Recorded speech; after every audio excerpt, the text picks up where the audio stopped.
Well, good afternoon.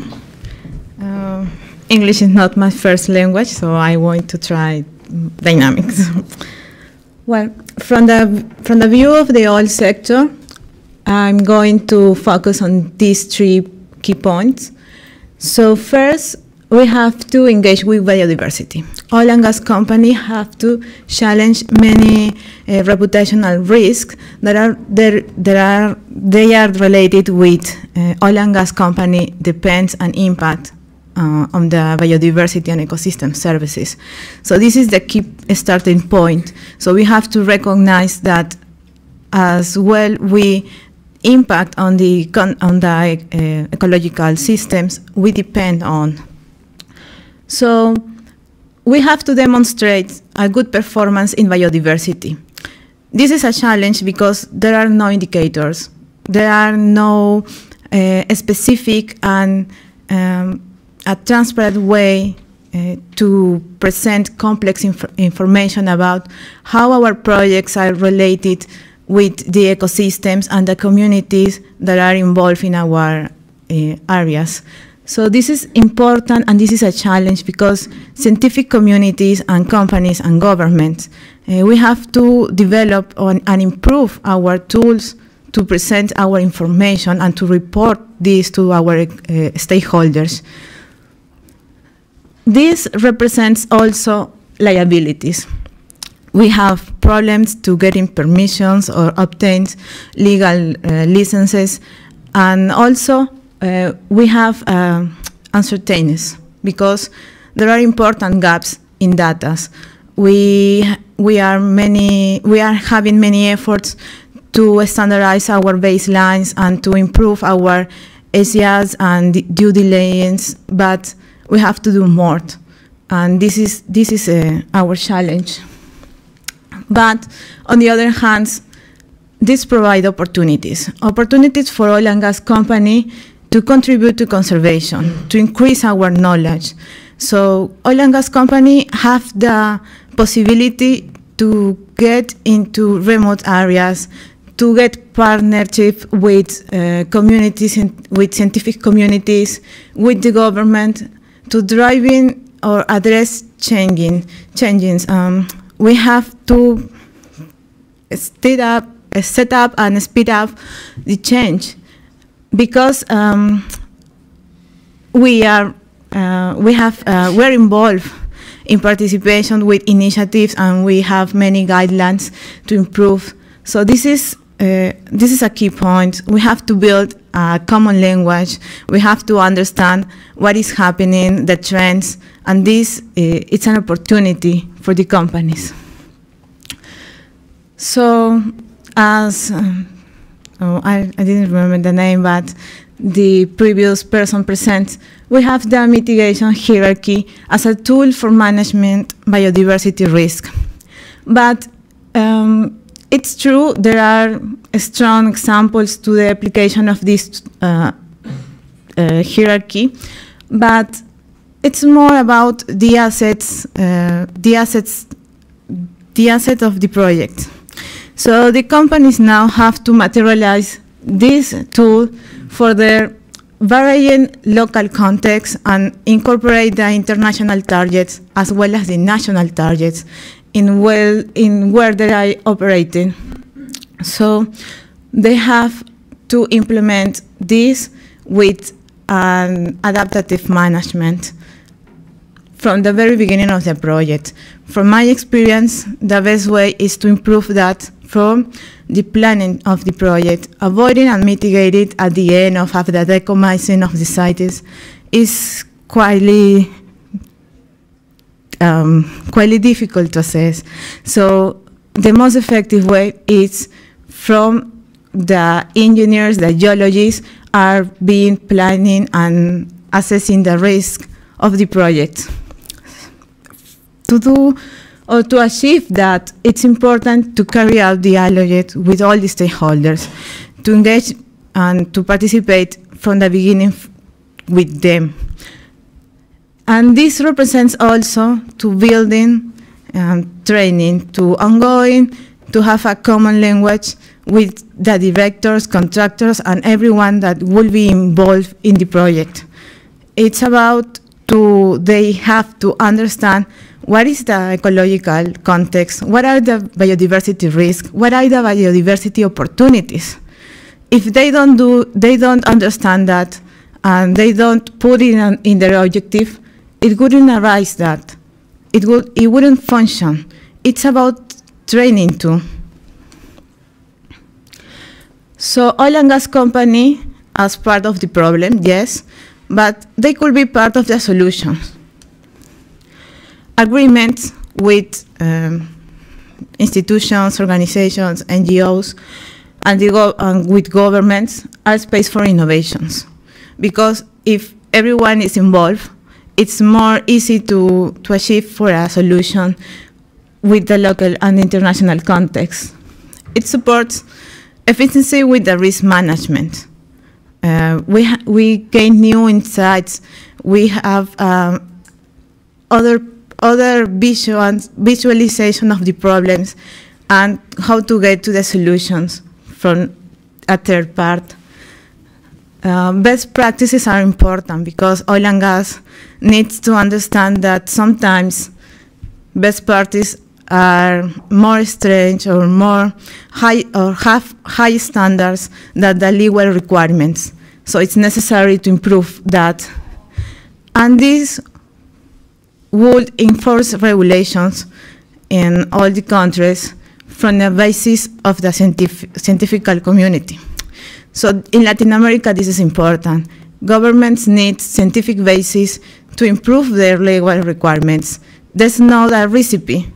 We have to be creative to how to present this to the companies and how the company is going to interiorize this in their business model.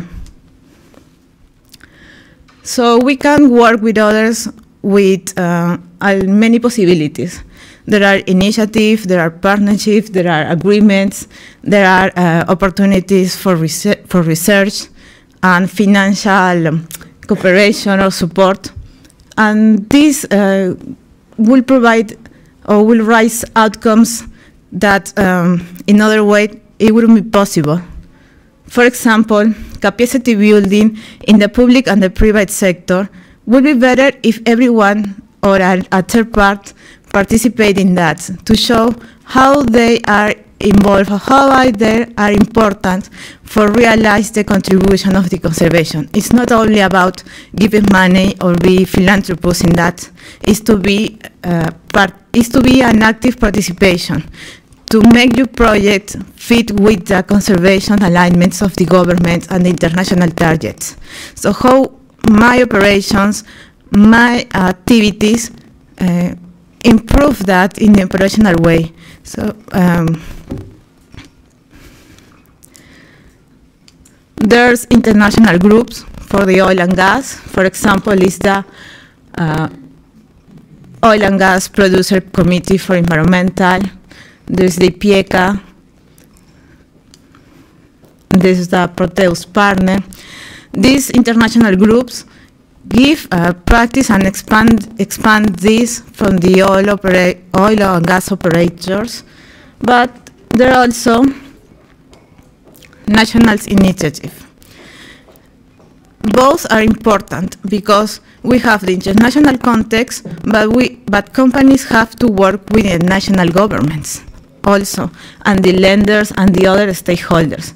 So this national initiative give our landscape approach and integrate all the sectors to make a landscape management.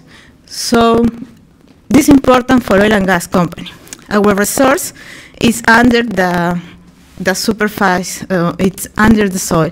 But upper, we have forestry industry, we have communities, livings, we have cities. So we have to work with all of them because it's not only about drilling, it's about to hold your relationship with all of them to obtain the permits to operate. So this is important. If you want to planning a biodiversity management action plan, excuse for the repetition, but biodiversity action plans will take account all of this. So you have to consider what are their expectations. If you are near to a fishery industry, you have to align your activities with them. So this is the future perspective, but from my opinion, this is a trend. In the last year, oil and gas companies are getting involved in biodiversity and ecosystem services. They are doing ecosystem services review, but we have to improve our management ladders of ecosystem services. This is really new for oil and gas, and we have to develop many guidelines of that. Understand the interdependence of our project needs to an interdisciplinary approach. It's not only about engineers and geologists, it's about how environmental teams could interact with them, could expose their ideas, could present or demonstrate the performance of the company in a way that will be clear for them.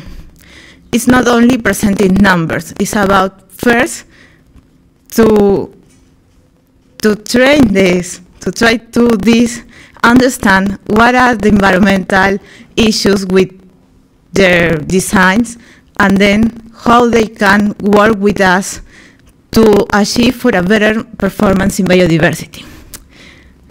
Key indicators. We have to make an effort to measure our contribution to sustainability, not only for companies, but also for policymakers, because it's not the same to measure a forestry industry than an oil company. They have different impacts in environmental and different impacts for the sustainability of the country. So we have to be clear in that and make key indicators to measure this performance. And also we have to develop new technologies that reduce the impacts. We cannot have the risks to operate like in the 70s. We have more reputational pressures and more stakeholders' view in our design, so we have to find a way to do the same, but with less resource use and less land change. So for conclude, I think that what is happening in the future depends on what we are going to do today. So we have to remember that. So oil and gas company needs to work together with everyone. We have two opportunities about better stakeholders relations. We have to be clear, transparent, and we have to find a way to achieve that. And well, we have to build a strategy for biodiversity in all the companies. Thank you.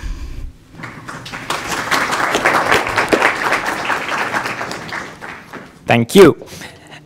Do we have questions on the floor? You're invited. We'll just need to wait for the microphone to get over. And we'll be taking one or two more questions if there is. Okay, thank you. My name is Lu Guoqiang. I'm from China.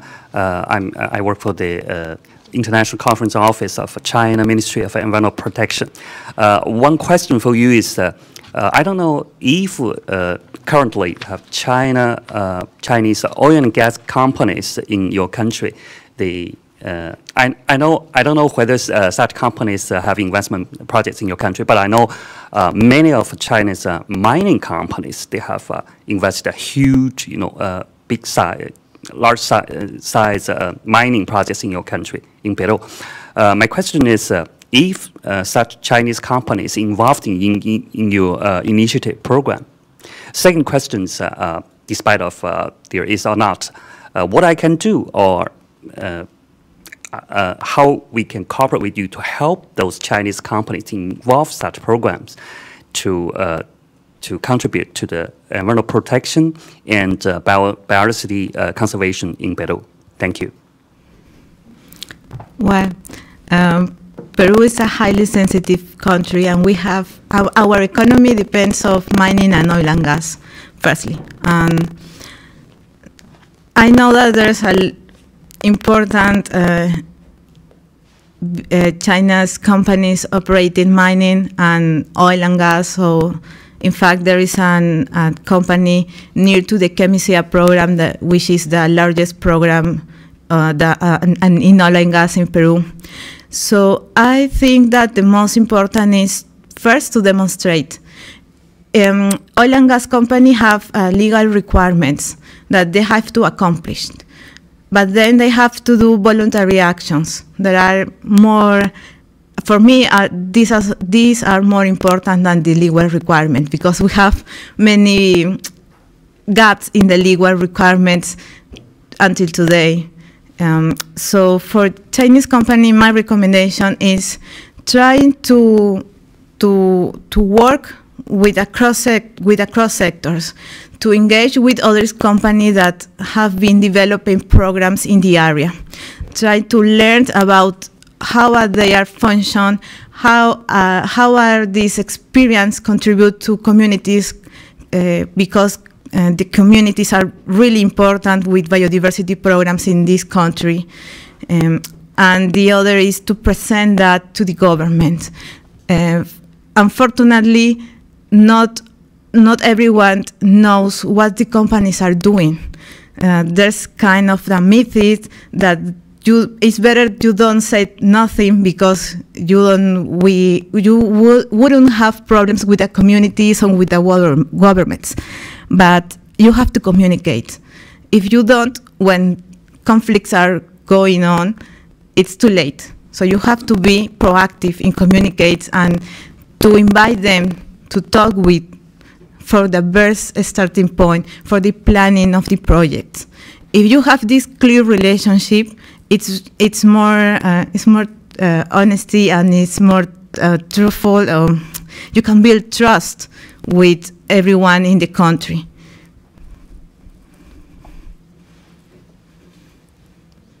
Thank you.